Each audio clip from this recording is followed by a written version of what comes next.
Hello friends, मैं CA Vikas Pathak GST one nation one tax YouTube channel में आपका स्वागत है। आज की इस वीडियो में हम सीखेंगे डेबिट नोट और क्रेडिट नोट के बारे में। इस वीडियो में हम डेबिट नोट और क्रेडिट नोट की कंप्लीट इंफॉर्मेशन लेंगे। इस वीडियो के माध्यम से हम सीखेंगे डेबिट नोट क्रेडिट नोट क्या है, what is debit note and credit note, when debit note और credit note required to be issued, debit note और क्रेडिट नोट कब इशू करना होता है, और डेफिनेशंस ऑफ डेबिट नोट और credit note in GST return में, जीएसटी रिटर्न में इसकी क्या डेफिनेशंस दी गई है, और ट्रीटमेंट ऑफ डेबिट नोट और क्रेडिट नोट इन जीएसटीआर 1 और 3B। हम ट्रीटमेंट देखेंगे डेबिट नोट और क्रेडिट नोट की जीएसटीआर 1 और 3B में ऑन जीएसटी पोर्टल। हम जीएसटी पोर्टल पे आपको लाइव डाटा फीड करके दिखाएंगे जीएसटी की डेबिट नोट और क्रेडिट नोट की, डेबिट नोट और क्रेडिट नोट की डाटा जीएसटीआर 1 में कैसे फीड होती है, जीएसटीआर 3B में इसका क्या इम्पैक्ट होगा। तो स्टार्ट करते हैं आज का अपना टॉपिक डेबिट नोट और क्रेडिट नोट। दोस्तों, अगर आपको ये वीडियो अच्छी लगे तो लाइक कर दे और अपने फ्रेंड्स के साथ शेयर कर दे और इस चैनल को सब्सक्राइब कर दे। तो स्टार्ट करते हैं अपना टॉपिक डेबिट नोट और credit note. Debit note credit note को समझने के लिए सबसे पहले ये समझना होगा कि इसे इशू कब करना होता है। तो इसका आंसर हम समझ लेते हैं। जब हम सेल्स इनवॉइस इशू करते हैं और उसके बाद हमें उसकी वैल्यू में इंक्रीज या डिक्रीज करना पड़े तो हम डेबिट नोट और क्रेडिट नोट इशू करना पड़ता है। डेबिट नोट और क्रेडिट नोट इशू करना पड़ता है मतलब हमने अगर सेल्स इनवॉइस इशू कर दिया है उसके बाद, यानी कि ये इसमें सबसे पहली कंडीशन क्या है, आपने सेल्स इनवॉइस इशू कर दिया है। उसके बाद दूसरी कंडीशन क्या है, उसकी वैल्यू में इंक्रीज या डिक्रीज करनी पड़े तो हम डेबिट नोट के थ्रू या डेबिट नोट या क्रेडिट नोट के थ्रू कर सकते हैं। एग्जाम्पल के हिसाब से समझ लेते हैं। जब हम सेल्स इनवॉइस इशू करते हैं और गलती से रेट कम लग जाए तो सेल्स इंक्रीज करना पड़ेगा। अगर मान के चलो आपको 100 रुपए का इनवॉइस रेज करना था और आपके अकाउंटेंट ने गलती से 80 रुपए का इनवॉइस रेज कर दिया जो कि पुराना रेट था, तो अब आपको 20 रुपए से आपके सेल्स को इंक्रीज करना है। तो इस केस में आपको डेबिट नोट और क्रेडिट नोट के थ्रू इसे इंक्रीज करना पड़ेगा। इसी तरह अगर आप सेल्स करते हो उसके बाद गुड्स रिटर्न आ जाता है, यानी कि सेल्स कम हो जाती है, तो आपको सेल्स डिक्रीज करना है उसकी वैल्यू में, तो आप डेबिट नोट और क्रेडिट नोट के थ्रू सेल्स इंक्रीज और डिक्रीज करोगे। इसी तरह जब हम परचेज करते हैं और परचेज इनवॉइस रिसीव होने के बाद उसकी वैल्यू में इंक्रीज और डिक्रीज करनी पड़े तो हम डेबिट नोट और क्रेडिट नोट के थ्रू करते हैं। यानी इसमें भी एक ही कंडीशन है, परचेज इनवॉइस रिसीव होने के बाद उसकी वैल्यू में इंक्रीज और डिक्रीज करना पड़े। यानी कि परचेज इनवॉइस रिसीव हो गया है और आपको लग रहा है कि इस इनवॉइस को इंक्रीज करना है या डिक्रीज करना है, तो आप डेबिट नोट और क्रेडिट नोट का यूज करोगे। इसका मतलब यह हुआ कि डेबिट नोट और क्रेडिट नोट 4 सिचुएशन में इशू होगा। फर्स्ट, सेल्स इंक्रीज करने के लिए, सेल्स डिक्रीज करने के लिए, परचेज इंक्रीज करने के लिए और परचेज डिक्रीज करने के लिए। इन 4 सिचुएशंस में आपको डेबिट नोट और क्रेडिट नोट यूज करना पड़ेगा। तो इसको एक डायग्राम के थ्रू समझ लेते हैं। अगर आप सेलर हैं तो इन रिलेशन टू सेल्स आपको डेबिट नोट और क्रेडिट नोट इशू करना है। सेल्स में इंक्रीज या डिक्रीज करने के लिए आपको डेबिट नोट इशू करना होगा। अगर आप परचेजर हैं तो आपको परचेज में इंक्रीज और डिक्रीज करने के लिए आपको डेबिट नोट और क्रेडिट नोट का यूज करना होगा। तो चलिए हम समझ लेते हैं कब हम डेबिट नोट यूज करेंगे और कब हम क्रेडिट नोट यूज करेंगे। अगर आपको सेल्स और परचेज की एंट्री आती है तो आज के बाद आपको डेबिट नोट और क्रेडिट नोट समझने में कभी कंफ्यूजन नहीं होगी। यानी कि कब कब आपको डेबिट नोट इशू करना है और कब कब आपको क्रेडिट नोट इशू करना है, इसमें कभी कंफ्यूजन नहीं होगी। तो सबसे पहले मैं इन रिलेशन टू सेल्स समझ लेते हैं। तो मैंने यहाँ पे आपके लिए सेल्स की एंट्री लिख दी है। सेल्स की एंट्री क्या होती है? पार्टी नेम यानी डेटर्स अकाउंट डेबिट करते हैं टू सेल्स और टू जीएसटी अकाउंट।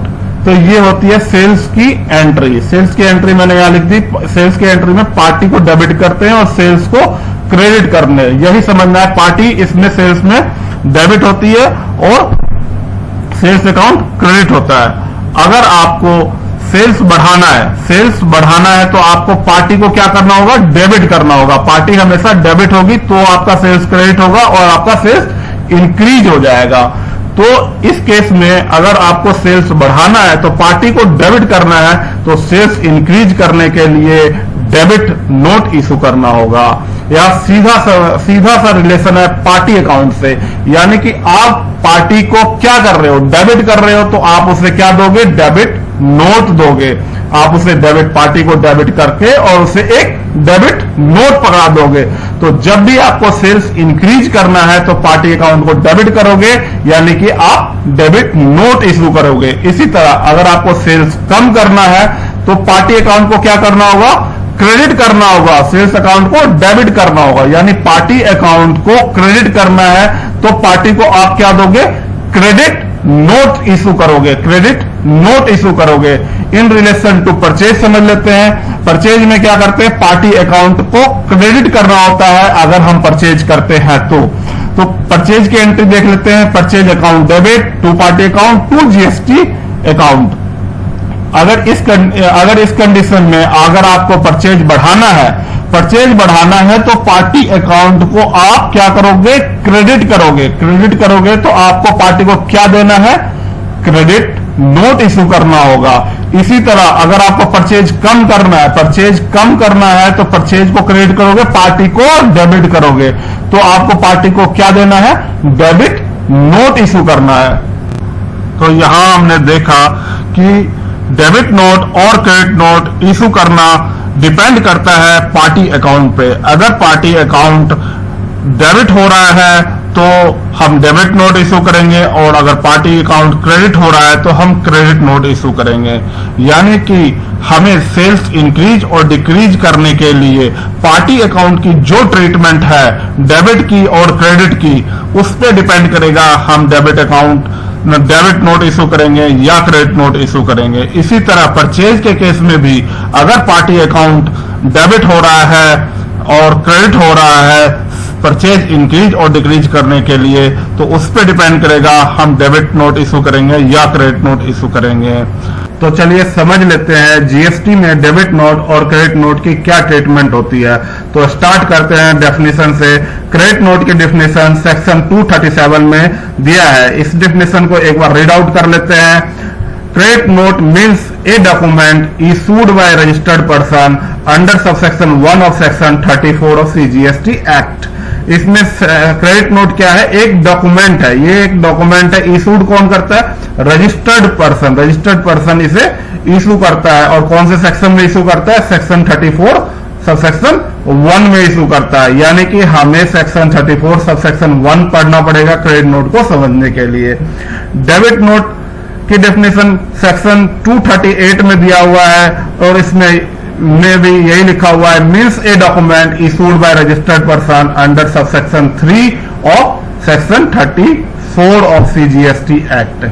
यानी कि हमें इसके लिए भी सेक्शन 34 सबसेक्शन 3 पढ़ना पड़ेगा। तो सबसे पहले क्रेडिट नोट के लिए सबसेक्शन कौन सा बताया था? 1 ऑफ सेक्शन 34। तो हम उसको रीड आउट कर लेते हैं, उसमें क्या कंडीशन दी गई है क्रेडिट नोट की। यहां से आपको क्रेडिट नोट की डेफिनेशन पूरी तरह क्लियरली समझ में आ जाएगा।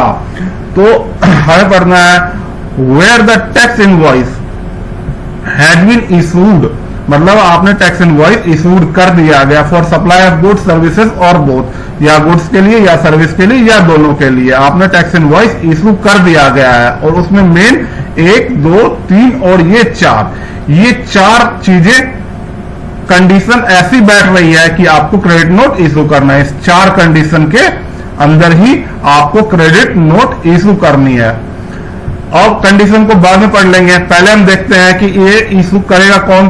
Then the registered person who had supplied such goods और सर्विसेज और बोथ, यानी कि रजिस्टर्ड पर्सन करेगा जो गुड्स सप्लाई किया था, जो गुड्स सप्लाई किया था या सर्विस सप्लाई किया था, ये दोनों सप्लाई किया था, यानी सप्लायर ही कर सकता है shall issue a credit note to the recipient. Recipient को क्रेडिट नोट इशू करेगा, सप्लायर रेसिपिएंट को क्रेडिट नोट इशू करेगा। यानी कि क्रेडिट नोट की डेफिनेशन यहां खत्म हो जाती है सेक्शन 237 और उसका रेफरेंस मिला था सेक्शन 34 का 1 में। यानी कि क्रेडिट नोट यहां कौन इशू कर सकता है? सिर्फ और सिर्फ सप्लायर। यानी सप्लायर कौन? सेलर। यानी सेलर ही सिर्फ क्रेडिट नोट इशू कर सकता है। उसकी 4 कंडीशन क्या है यहां हम आपको बताते हैं। The value declared in the invoice is more than the actual value of the goods, यानी कि जो वैल्यू उसने इनवॉइस में डिक्लेयर कर दी उसकी वैल्यू, इनवॉइस की वैल्यू ज्यादा डिक्लेयर कर दी। इनवॉइस में declared in the invoice is more than the actual value, actual value से ज्यादा डिक्लेयर कर दी है। या द रेट ऑफ जीएसटी और tax amount charge at higher rate, यानी रेट ज्यादा लगा दिया है, यानी 18 और 28% का रेट लगा दिया है, जबकि उसका रेट 12% होना चाहिए था, तो ये रेट हायर लगा दिया गया। तो इस कंडीशन में आपको क्रेडिट नोट इशू करना है। या आपने क्वांटिटी उसमें ज्यादा लिख दी है इनवॉइस में, जबकि आपको रेसिपिएंट को इनवॉइस में एक्चुअली क्वांटिटी कम मिला है, या रेसिपिएंट ने गुड्स रिटर्न कर दी। 4 कंडीशन कौन कौन सी हो गई? इसमें वैल्यू आपने इनवॉइस में ज्यादा लिख दी है, सेकंड कंडीशन आपने रेट ज्यादा लगा दिया, थर्ड कंडीशन आपने क्वांटिटी ज्यादा इनवॉइस में लिख दी जबकि एक्चुअली सप्लाई क्वांटिटी कम किया था, और चौथा गुड्स रिटर्न कर दिया बाय रिसिपिएंट में। ये 4 कंडीशन अगर फुलफिल हो जाती है तो क्रेडिट नोट कौन इशू करेगा? Registered person who has supplied the such goods services और बोथ, यानी कि सप्लायर यानी कि सेलर अगर वो रजिस्टर्ड पर्सन है तो क्रेडिट नोट इशू कर सकता है। तो यहां पे हमने देखा क्रेडिट नोट इशू कौन कर सकता है, किस कंडीशन में कर सकता है, यानी कि सेल्स को कम करने के लिए बेसिकली क्रेडिट नोट इशू कर सकते हैं। तो अब हम देख लेते हैं डेफिनेशन डेबिट नोट का। डेबिट नोट के लिए हमें कौन सा पढ़ना पड़ेगा? सब सेक्शन 3 और सेक्शन 34 ऑफ जीएसटी एक्ट। तो हमें देखते हैं सेक्शन 34(3) में क्या लिखा हुआ है? Where the tax invoice has been issued, चले जैसे कि हमने पहले भी बता चुका हूं, टैक्स इनवॉइस इशू हो चुका है और सप्लाई ऑफ गुड्स के लिए हुआ या सर्विस के लिए या दोनों के लिए हुआ। Value declared in the invoice, value जो इनवॉइस में डिक्लेयर कर दी है वो कम हो गई, गलती से कम हो गई, एक्चुअली वैल्यू ज्यादा थी बट कम हो गई। या जीएसटी का रेट हमने कम लगा दिया, 12% लगा दिया जबकि 18 या 28 लगना था। तो रजिस्टर्ड पर्सन इन दोनों केस में रजिस्टर्ड पर्सन क्या करेगा? रजिस्टर्ड पर्सन इशू करेगा डेबिट नोट। रजिस्टर्ड पर्सन जिसने who has supplied such goods और सर्विसेज और बोथ, यानी कि जो सप्लायर है यानी जो सेलर है वही इशू करेगा डेबिट नोट और क्रेडिट नोट, डेबिट नोट और क्रेडिट नोट। यानी कि हमने जीएसटी में क्या देखा, कौन इशू कर सकता है। अभी डेबिट नोट और क्रेडिट नोट हमने कंप्लीट डिटेल में हमने समझ लिया कि डेबिट नोट कौन इशू कर सकता है, क्रेडिट नोट कौन इशू कर सकता है। तो डेबिट नोट कौन इशू करेगा? Registered person who has supplied the goods. Credit note कौन इशू करेगा? Who has supplied the goods. यानी कि दोनों के केस में सेलर ही डेबिट नोट और क्रेडिट नोट इशू कर सकता है। कंक्लूजन क्या बैठता है? Only seller can issue debit note और क्रेडिट नोट इन जीएसटी। अब जो ये जीएसटी के कंक्लूजन से हमें ये पता चला है सेलर ही सिर्फ डेबिट नोट और क्रेडिट नोट इशू कर सकता है। इससे एक कंफ्यूजन आ गई है। जैसा कि मैंने आपको पहले बताया था कि 4 सिचुएशन है जिसमें डेबिट नोट और क्रेडिट नोट इशू हो सकते हैं। सेल इंक्रीज करने के लिए, सेल डिक्रीज करने के लिए, परचेज इंक्रीज करने के लिए और परचेज डिक्रीज करने के लिए। एक फ्लो चार्ट भी हमने देखा था कि इन रिलेशन टू सेल्स, यानी सेलर सेल इंक्रीज और डिक्रीज करने के लिए डेबिट नोट और क्रेडिट नोट यूज करेगा, जैसा कि जीएसटी में बताया गया है। बट हमने एक दूसरा सिचुएशन भी देखा था जिसमें purchaser in relation to purchase increase और डिक्रीज करने के लिए डेबिट नोट और क्रेडिट नोट इशू कर सकता है। और हमने ये समझा भी था कि सिचुएशंस में डेबिट नोट और क्रेडिट नोट परचेजर इशू करेगा। बट यहां एट लास्ट में कंक्लूजन निकलता है seller can issue debit note और क्रेडिट नोट इन जीएसटी। अब ये कंफ्यूजन क्या है जी? कंफ्यूजन कुछ भी नहीं है। अब आपको मैं पहले फर्स्ट पेज पे ले चलता हूं अपने। इसमें मैंने क्या लिखा था यहाँ पे? फॉर अकाउंटिंग पर्पस, यानी कि अकाउंटिंग पर्पस के लिए ही ये 4 डेबिट नोट और क्रेडिट नोट, 4 सिचुएशन में डेबिट नोट और क्रेडिट नोट इशू हो सकते हैं। बट जीएसटी में 2 सिचुएशन में ही डेबिट नोट और क्रेडिट नोट इशू हो सकता है, और वो भी सेलर ही इशू कर सकता है। अगर परचेजर को डेबिट नोट और क्रेडिट नोट इशू करता है तो वो जीएसटी एक्ट के अकॉर्डिंग वैलिड डॉक्यूमेंट नहीं माना जाएगा। इसलिए परचेजर को अगर परचेज बढ़ानी है तो उसे परचेजर को अगर परचेज बढ़ानी है तो उसे सेलर से डेबिट नोट कलेक्ट कर लेना होगा। यानी कि सेलर अगर सेल्स बढ़ाता है तो परचेजर का अकॉर्डिंगली परचेज बढ़ जाएगा। तो सेलर से वो क्या ले लेगा? Debit note. सेलर से वो डेबिट नोट कलेक्ट कर लेगा और उसके अकॉर्डिंग ही वो अपना परचेज बढ़ा पाएगा और उस बढ़े हुए परचेज पे इनपुट का आईटीसी ले पाएगा।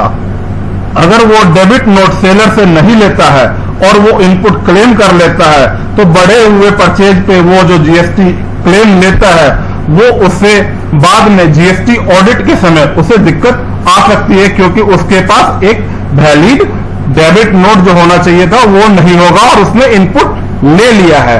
इसी तरह अगर वो परचेजर को अपना परचेज कम करना है तो उसे सेलर से क्या लेना होगा? क्रेडिट नोट लेना पड़ेगा, और उस क्रेडिट नोट के अगेंस्ट में ही वो अपना परचेज कम करेगा और अकॉर्डिंगली इनपुट भी कम कर लेगा। तो इस वीडियो के माध्यम से हमने डेबिट नोट और क्रेडिट नोट के अकाउंटिंग और जीएसटी ट्रीटमेंट को समझा। कौन डेबिट नोट इशू कर सकता है, कौन क्रेडिट नोट इशू कर सकता है। तो हम इसी सीरीज के नेक्स्ट वीडियो में देखेंगे कि हम जीएसटीआर 1 और 3B में इसका कैसे इंपैक्ट ले सकते हैं। धन्यवाद। अगर आपको ये वीडियो अच्छी लगी हो तो इसे लाइक करना ना भूले और अपने दोस्तों के साथ शेयर कर दे और हमारे इस चैनल को सब्सक्राइब कर दे। धन्यवाद।